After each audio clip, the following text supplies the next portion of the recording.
Dan kita akan membahas tentang Liverpool dan bagaimana ada pendapat dari seseorang di sini yang mungkin akan dipatahkan oleh Mo Salah yang kemarin sempat miss penalty tapi kemudian dia bounce back dengan kombinasi yang luar biasa dengan Verts berujung dengan satu gol yang sangat istimewa. Ada yang salah. Gimana? Kelihatan performanya ada banget ya. gitu loh.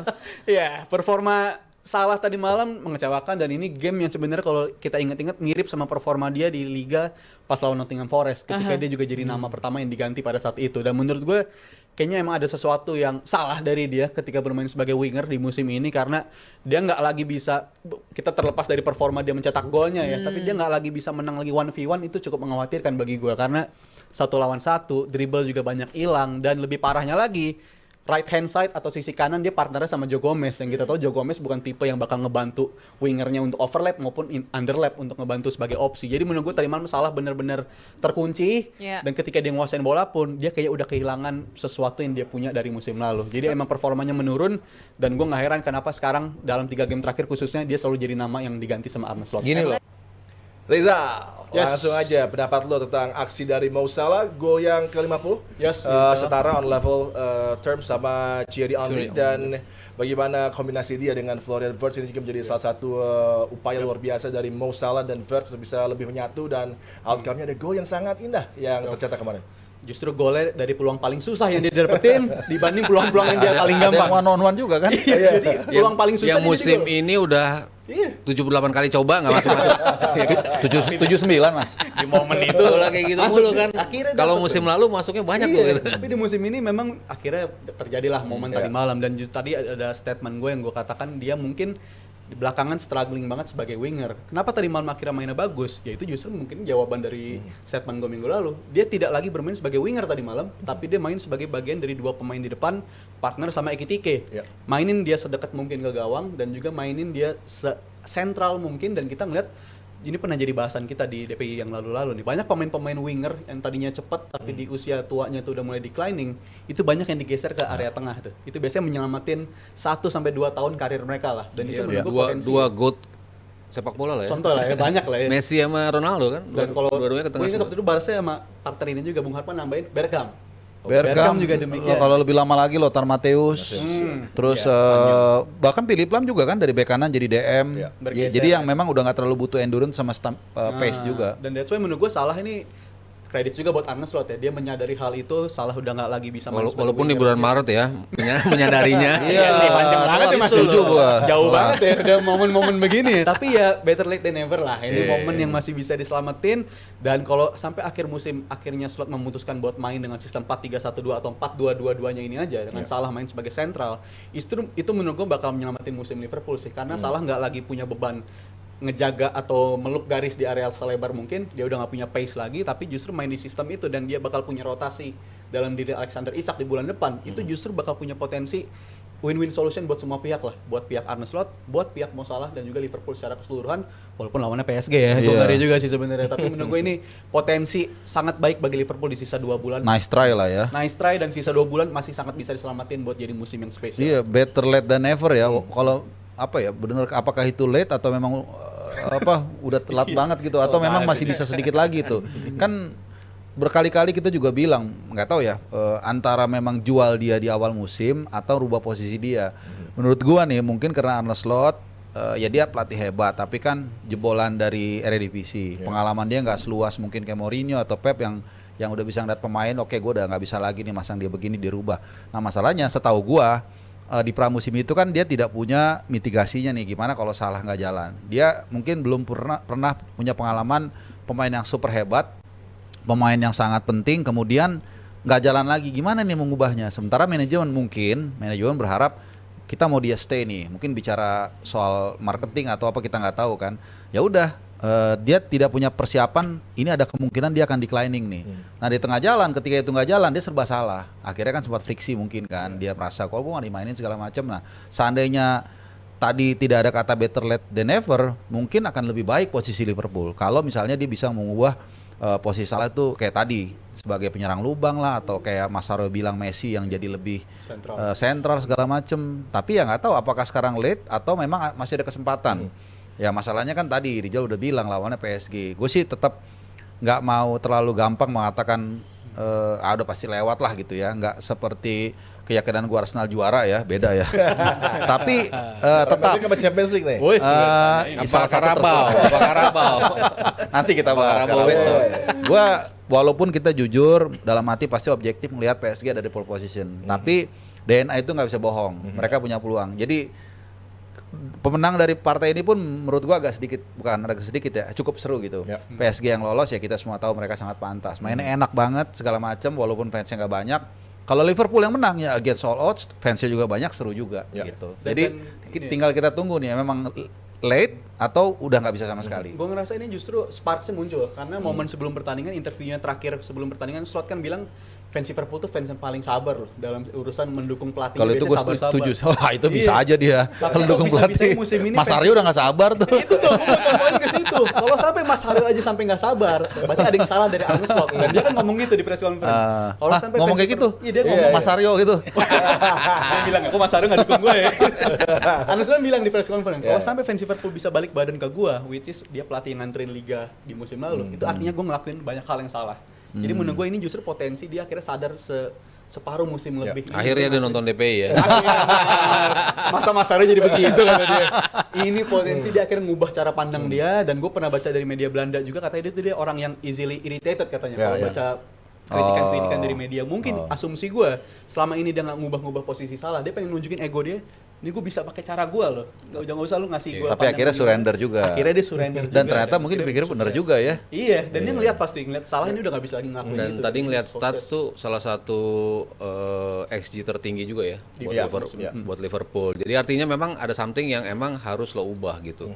Dan ini kan yang selalu gue pertanyakan ya dari Arne Slot gitu, lo identifying problem aja lama gitu, belum lagi solvingnya gitu. Nah ini identify bahwa salah udah, kalau menurut gue mungkin nggak terlalu, bukannya nggak works di sayap, tapi speednya dia masih ada kan. Sering banget dia diumpan dan dia masih bisa ngejar berkali-kali, tapi eksekusinya kalau menurut gue tuh salah yang sudah mulai menghilang eksekusinya. Beda ya klinikalnya, tapi di opernya dan dia lari kemanapun masih dikejar bola, berapa kali dikejar terus sama dia dan dapat terus bolanya, tapi by the time dia harus jadi umpan terakhirnya kayak harus dia kasih assist ataupun dia tembak, itu selalu salah, selalu kemana-mana, nggak pernah akurat. Mungkin itu yang mulai hilang dari dia gitu. Tapi dari speed menurut gua masih. Jadi sesekali dimaksimalkan di sisi sayap masih bisa gitu. Tapi kemarin dengan perubahan tadi dan akhirnya mungkin dia identify bahwa dia udah nggak bisa tampil optimal di posisinya, akhirnya dia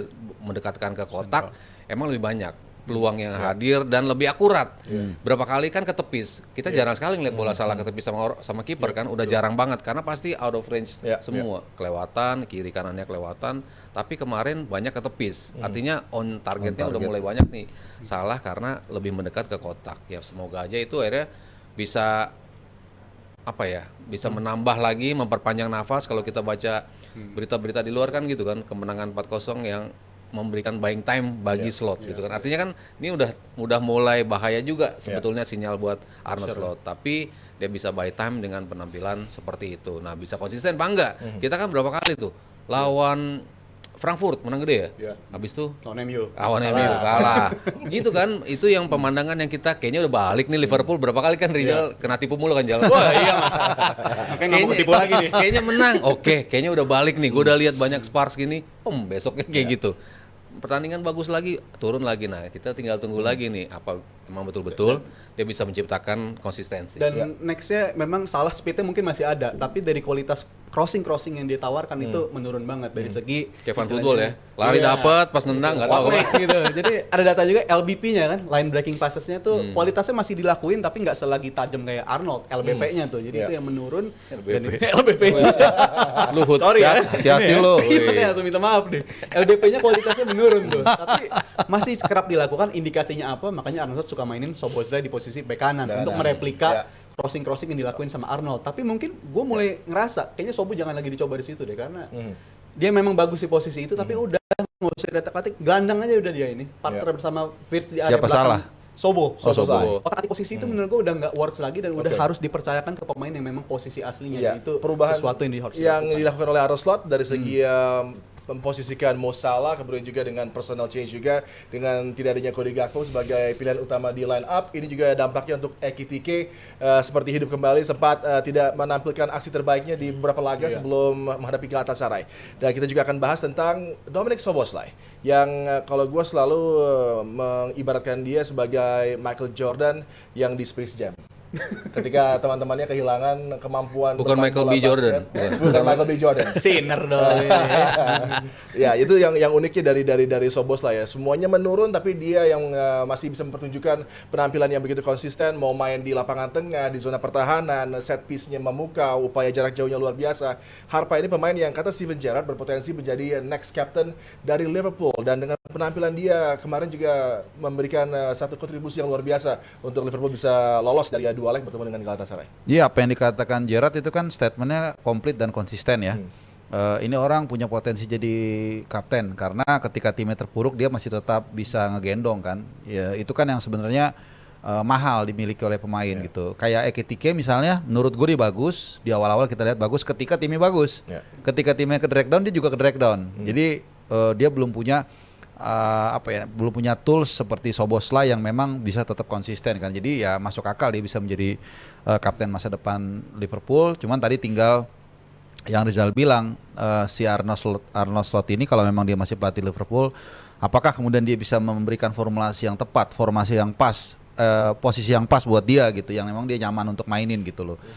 Gue juga setuju dia punya kemampuan bertahan, tapi sayang kalau kreativitas dia juga nggak dimaksimalkan di depan. Itu yang gue bilang, kalau sampai Liverpool ini punya pakem yang pas, mereka punya pemain yang kreatif, bisa menemani Ekitike di depan, kemudian menempatkan Salah di posisi yang menurut gue Liverpool nggak akan seterpuruk ini gitu loh. Terlepas lagi-lagi ya dari awal memang ada banyak masalah dengan meninggalnya Diogo Jota dan lain-lain dan pembelian yang nggak jalan gitu.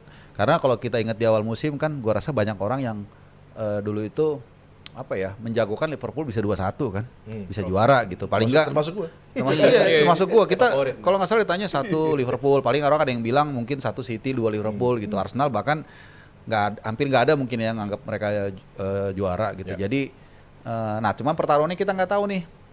Makanya kan selalu jadi pertanyaan kita juga, kalau juara FA Cup atau juara Liga Champions luar 4 besar gimana, dipertahankan atau enggak? Karena kalau sampai ada turmoil kan, atau ada perubahan yang drastis, misalnya Slot dipecat, penggantinya siapa?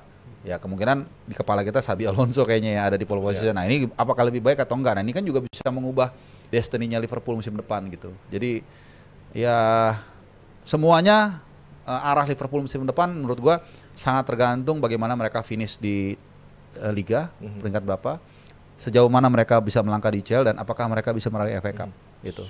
Iya, Rizal, kalau lo lihat dengan penampilan gemilang dari Szoboszlai bisa menjadi pisau bermata dua gitu kan. Karena melihat drop off yang luar biasa dari rekan-rekannya sesama superstar, tapi dia terus konsisten bahkan excel dalam keadaan Liverpool dalam kondisi yang tidak positif gitu. Apakah ini justru membuat dirinya bisa mendapatkan kesempatan berpindah ke Real Madrid misalnya dan meninggalkan Liverpool dalam kondisi yang mungkin tidak dalam kondisi positif? Iya, dia berapa kali interview juga kayaknya agak flirty juga sama Madrid itu ya. Dan kita tahu memang mungkin dia cinta banget sama Liverpool, tapi kita tahu kalau Madrid yang ngetok pintu, besar kemungkinan lu bakal bukain pintunya gitu. Dan gua rasa Madrid masih jadi tawaran yang too good buat ditolak, masih jadi seksi banget mereka itu. Tapi menurut gua Szoboszlai dengan segala prospek yang dia punya, dan gua setuju sama Gerrard, dia punya potensi untuk menjadi kapten. Seharusnya dia sadar ya kalau pindah ke Madrid terlalu biasa lah menurut gue. Itu udah story yang menurut gue udah banyak banget chapter-chapter yang kayak begitu. Tapi kalau lu bisa stay di Liverpool, raih segala sesuatunya bersama Liverpool, ingat pepatahnya Jurgen Klopp, lu pindah ke tim Munchen, Madrid atau Barcelona, you become another player. Tapi lu di sini, lu punya potensi dibuatin patung karena segitu gilanya orang sana cinta sama pemain-pemainnya. Jadi menurut gue Szoboszlai, dia udah ngerasain parah dari Liverpool kayak apa, harusnya sih kuat-kuatin iman lah buat nolak nih Madrid ini godaannya kayak susah gimana. lah. Ya, Susah sih tapi. kalau after Van Dijk sih memang terdekat dia sih ya. Dengan kualitas yang dipunya, dengan konsistensi yang dipunya, yang selalu menampilkan di atas rata-rata pemain lain gitu, ya nextnya kayaknya dia sih ya. Kalau bicara kapten gitu. Terus kalau posisi kanan kan emang lu nggak bisa ngelihat pemain yang firm di musim ini gitu kan, karena Bradley begitu, lalu Frimpong begitu, sehingga selalu ada pemain yang melapisi itu. Ya kalau Madrid mungkin Lucas Vazquez lah ya, suka ditaruh di posisi itu gitu. Tapi kalau untuk menjadi seperti Pep bikin Fabian Delph jadi back kiri, kayaknya nggak begitu gitu kan. Bukan pemain yang akhirnya bisa bagus di posisi itu, enggak sih. Kayaknya emang ini pemain yang emang ditambal doang di posisi back kanan, karena yang tadi Rizal bilang ini serba bisa. Dia bisa mau ditaruh dimanapun, dia give all out dan selalu tampil di atas rata-rata gitu. Cuman posisi terbaik tetap di tengah, mau tengah kanan, mau tengah banget ataupun kanan atas gitu. Pokoknya di wilayah situ yang membantu kestabilan di tengah dan juga give something untuk sisi ofensifnya.